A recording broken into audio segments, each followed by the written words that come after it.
राधे राधे मेरी YouTube family. मैं आप लोगों के साथ आज शेयर करने वाली हूँ जो कि 1 नवंबर को है देवउठनी एकादशी। उसके बारे में आपके साथ कुछ वीडियो शेयर करने वाली हूँ जिसमें आपको बताऊंगी कि किस तरीके से देवों को उठाते हैं, देवों की प्रतिमाएं किस तरीके से बनाई जाती हैं और साथ ही साथ कौन सा गीत गाकर देवों को उठाया जाता है। तो आपके साथ सारी वीडियो शेयर कर रही हूँ, आप इसको देखिए और कल आप इसकी इस तरीके से पूजा करिएगा। धन्यवाद। तो यहाँ पर पूजा विधि स्टार्ट करते हैं, कैसे देवों को बनाते हैं। तो सबसे पहले तो आपको एक गीले कपड़े से वह जगह साफ कर लेनी है जहाँ पे आपको देव बनाने हैं। और यहाँ पर मैं आंगन में बीच में बना रही हूँ। तो ये गेरू जो ग्योरी होती है, इसको देहाती भाषा में ग्योरी भी बोलते हैं, वैसे गेरू है। और ये खड़िया ले लेनी है जिसकी मदद से हम देवों के घर और देवों को बनाएंगे। और पहले तो कई लोग जैसे कि मिट्टी के घर होते थे तो गोबर से लीपकर दीवारों में भी लोग बना लेते थे। अभी भी आप दीवार में या फिर तुलसी घर के सामने कहीं पे भी दीप बना सकते हैं, ऐसी जगह पे जहाँ पे आपको निकलना ना हो, बार बार पैर ना पड़े, वहाँ पे ऐसी जगह पे आप दीप बनाना। तो खड़िया से इस तरीके से एक चौकोर बॉक्स बनाएंगे, ऊपर एक मुख का निशान देंगे और नीचे चारों तरफ इस तरीके की बॉर्डर खड़िया से बना लेंगे और बीचों बीच एक दरवाज़ा बना लेंगे, हाथ और पैर भी बना देंगे। तो ये देवों का घर हो जाएगा। और जो खड़िया से डॉट डॉट करके निशान बनाए हैं उसी पर ये गेरू से आपको चलाना है और जो खड़िया से निशान बनाए थे उसको कंप्लीट कर लेना है। इस तरीके से जो ये घर देवों का बनकर तैयार हो जाएगा। और इसमें जो दोनों की बॉर्डर, 2 लाइनों से एक बॉर्डर बनाई है, उसके बीच में इस तरीके से जैक जैक मैंने डिज़ाइन बनाई है। आप किसी भी तरीके की डिज़ाइन बना सकते हैं। और ऊपर जो त्रिकोणा निकाली है वो उसमें मुख बना देंगे। फिर यहाँ पे श्री हरि विष्णु की प्रतिमा बनाएंगे। तो मैंने यहाँ पे एक क्रॉस का निशान बना के ऊपर से दोनों निशान बंद कर दिए हैं और मुख बना दिया है यहाँ पे, और आंखें बना दी हैं, हाथ पैर बना दिए हैं। अब चारों किनारों पर ये स्वास्तिक बनाएंगे, जो स्वास्तिक चिन्ह है वो बनाएंगे। तो स्वास्तिक बनाने के बाद फिर यहाँ पर तुलसी दल बना देंगे गमले के साथ में ही। वही सारी चीज़ें बनानी है जो भगवान श्री हरि विष्णु, लक्ष्मी माता या तुलसी से रिलेटेड हैं। बैकुंठ पर जाने के लिए सीढ़ियाँ बना देंगे और अपने घर में जितने भी सदस्य हों उन सदस्यों के पैरों के निशान यहाँ पर बनाएंगे। जैसी भी पैरों की डिज़ाइन आपकी आती हो वैसे बना सकती हैं। यहाँ पे मैं बहुत ही सिंपल बना रही हूँ। और इस तरीके से भी आप क्रॉस का निशान बनाकर पैर बना सकते हैं। गाय के खुर बनाएंगे यहाँ पे। लक्ष्मी माता का जो आसन है कमल, उसको भी बना लेंगे। और जो सुदर्शन चक्र है उसको बना लेंगे, शंख बना लेंगे। और ये सारी चीज़ें इस तरीके से देवों को बनाना है कि जब आप पूजा करने के लिए बैठें तो आपका मुख पूर्व दिशा की ओर या फिर उत्तर दिशा की ओर होना चाहिए। तो इस तरीके से श्री हरि विष्णु, माता लक्ष्मी, तुलसी मैया से रिलेटेड सारी चीज़ें बना लेंगे यहाँ पर। और दिए भी बना लेंगे उजेले करने के लिए यहाँ पे। इस तरीके से अब थोड़ा वेट करते हैं जब तक ये जो चीज़ें बनाई हैं गेरू से जो चीज़ें बनाई हैं वो सूख ना जाएँ। सूखने के बाद यहाँ पे सारे मौसमी फल रख लेंगे जो कि अभी इस मौसम में आए हैं वो, जिसमें से ये गन्ना बहुत ही ज़्यादा महत्वपूर्ण है। गन्ना और को रख लेंगे दोनों साइड। और बीच में रख लेंगे कोई भी मौसमी फसल, जैसे कि मैंने गेहूँ एक कटोरे में रख लिया है। और यहाँ पे रख लेंगे एक मूली, पत्तों सहित ही रखना है। सिंघाड़े रख लेंगे और यहाँ पे रख लेंगे जैसे मौसमी ऋतु फल जो होते हैं उनको। तो यहाँ पे अमरूद रख लिया है। कुछ आंवले मुझे मिल गए थे तो आंवले भी इसी मौसम में रहते हैं तो वो सारी चीज़ें रख ली गई हैं यहाँ पे।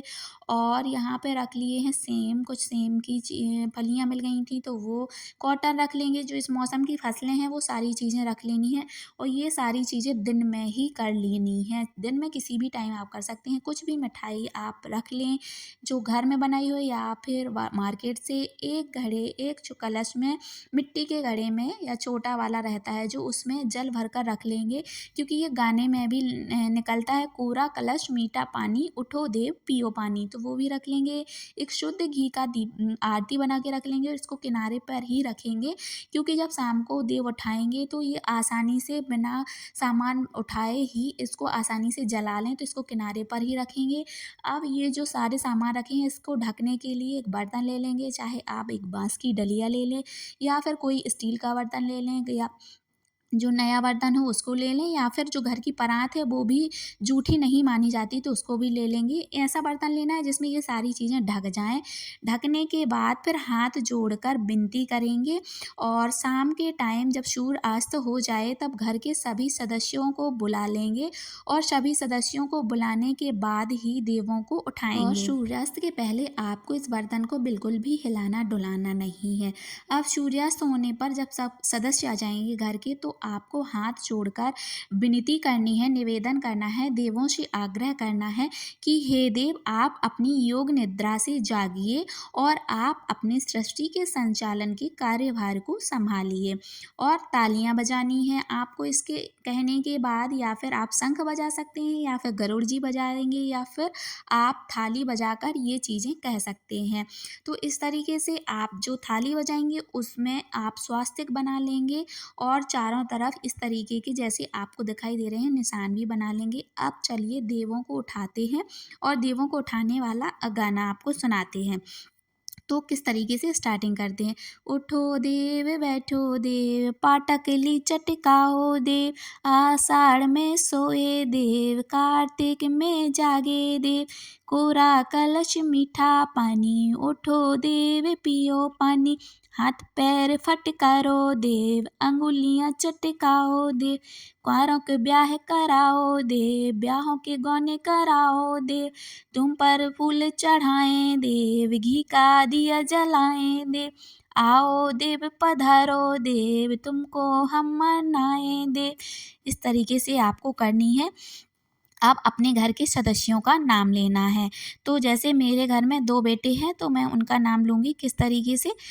चूल्हा पीछे 5 पचीटा, सासो रोशन जी तुम्हारे बेटा, चूल्हा पीछे 5 पचीटा, सासो विकास जी तुम्हारे बेटा। अब घर की बहुओं के नाम लेने हैं, तो जैसे मैं ही अपने घर में एक ही बहू हूँ, तो मैं अपना नाम लूँगी। जैसे अ, औने कोने लटकी चाबी, स्मिता है तुम्हारी भाभी। अब घर के बच्चों के नाम लेने हैं। तो मेरे घर में बच्चे अभी नहीं हैं, तो मैं अपने मायके साइड से बच्चों के नाम आपको लेके बताती हूँ किस तरीके से गाना है। जैसे ओने कोने झांझे मजीरा, सर्वज्ञ शिवांशी तुम्हारा वीरा, ओने कोने झांझे मजीरा, शियस सर्वांशी तुम्हारा वीरा। इस तरीके से। इसके बाद अब आपको बोलना है, उठ नारायण बैठ नारायण, चल चना के खेत नारायण, मैं बोऊं तू सींच नारायण, मैं काटूं तू उठा नारायण, मैं पीसूं तू छान नारायण, मैं पोऊं तू खा नारायण। अब आपको अपने जो आपके गोत्र है उसका नाम लेना है। जैसे जागो दो बेदी के देव, गन्ने का भोग लगाओ देव, मूली का भोग लगाओ देव, मिठाई का भोग लगाओ देव, आंवले का भोग लगाओ देव, सिंघाड़े का भोग लगाओ देव। अब उसके बाद आपको वो दीपक जलाना है, थोड़ा सा परात उठाकर, या जो बांस की डलिया लगाई है उसको थोड़ा सा ही हल्का सा उठाना है, इसीलिए उसको किनारे पर दीपक को लगाया था, ताकि आसानी से उठा के जला पाएँ। और जलने के बाद आराम से धीरे से आपको वो बर्तन हटा देना है। अब इसके बाद आपको क्या करना है, सबसे ज़्यादा देव जब शयन निद्रा से जागते हैं तो उन्हें तुलसी दल पसंद होते हैं, तो आपको सबसे पहले ये मंजरी लगी हुई तुलसी तोड़ लेनी है, और मंजरी के साथ साथ इस तरीके से तोड़ना है जिसमें उसमें कुछ तुलसी के पत्ते भी आ जाएं। तो इस तरीके से आपको तुलसी तोड़कर और सबसे पहले देवों को चढ़ानी है, जो हमने देव बनाए हैं उनको आपको चढ़ा देना है। देवों को चढ़ाने के बाद आपको गंगा जल से और फूल से देवों को स्नान कराना है, और कलाबारूबी वस्त्र पहनाना है, और फिर हल्दी चावल चंदन कुमकुम रौली से तिलक करना है। ये सारी चीज़ें करने के बाद पुष्प अर्पित कर देना है। फिर दक्षिणा के लिए जितनी भी आपकी श्रद्धा हो कुछ पैसे रख लेने हैं। उसके बाद जो भी आपने घी का दीपक जलाया था उससे आरती करनी है। आरती सारी चीज़ें हो जाने के बाद आपने जो भी फलाहार चीज़ें स्वरूप चढ़ाई हैं वो आप ले सकते हैं और पूरे घर में सभी बच्चों को, सभी घरवालों को प्रसाद के रूप में आप वितरित कर सकते हैं। और जो घड़े में पानी है उसको आप सभी प्रसाद के रूप में ले सकते हैं। और जो ये अन्न रखा हुआ है अनाज और जो पैसे रखे हुए हैं दक्षिणा में वो किसी भी मानदान को आप दे सकते हैं या फिर आप अपने घर की किसी भी कन्या को दे सकते हैं। और प्रसाद लगाने के बाद आचमन कराएँगे और भूल चूक की माफ़ी माँगेंगे कि जो भी कमियाँ हुई हों देव माफ़ कर दीजिएगा और सभी की मनोकामनाएँ पूर्ण करिएगा, ये कर सकते हैं आप। और इसके बाद आपने जो भी ये जो घर बनाए हैं देवों को उनको हटाने के लिए कई लोग उसी दिन हटा देते हैं, कई लोग दूसरे दिन हटाते हैं। तो आपको एक साफ स्वच्छ कपड़ा गीला लेना है, उसे देवों को पोंछ देना है और वो पानी आपको किसी भी फूल में अर्पित कर देना है।